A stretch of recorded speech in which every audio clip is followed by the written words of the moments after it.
Aunty kanji बड़े कैसे दिए? बेटा 20 का छोटा गिलास और 30 का बड़ा गिलास। आंटी एक बड़ा वाला गिलास कर दो।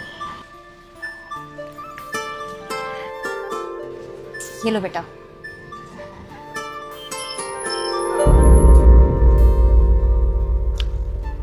वैसे आंटी आप ये कांजी बड़े कब से लगा रहे हो? बेटा 1 हफ्ता हुआ है काम शुरू किए हुए। उससे पहले तो वो एक्सपोर्ट की फैक्ट्री में कतरन और धागा काटने का काम करती थी, लेकिन फैक्ट्री अचानक से बंद हो गई और हम 18 औरतें बेरोजगार।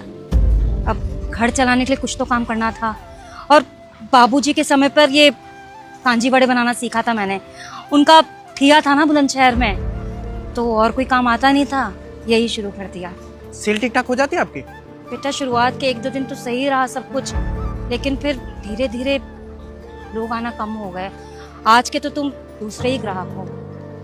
यानी सेल ना के बराबर है, पर ऐसा क्यों?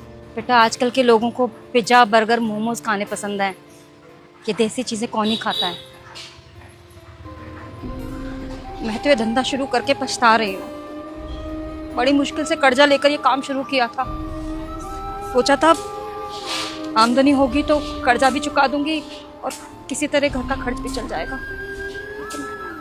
अब तो खाने के भी लाले पड़ गए। आंटी आप प्लीज रोइए मत,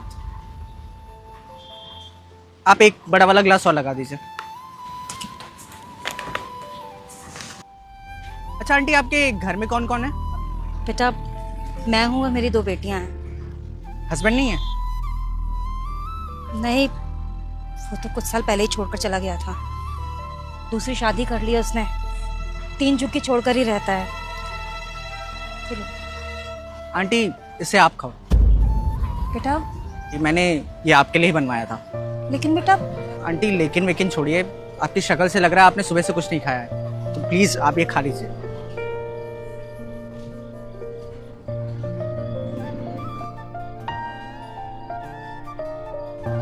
ये आपके पैसे दोनों ग्लास के।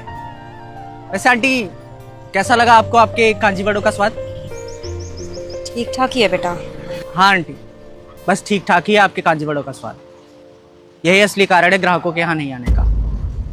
मैं चाहता तो आपको डायरेक्ट बता के भी जा सकता था, लेकिन मैं आपका दिल नहीं दुखाना चाहता था। लेकिन कुछ तो कमी है आपके इन कांजी बड़ों में। लेकिन मैं तो सब कुछ नाप के हिसाब से ही डालती हूँ बेटा। आंटी 100 रुपये छूटा है, ग्राहक को देना था।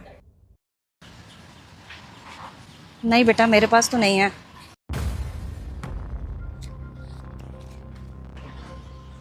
वैसे आंटी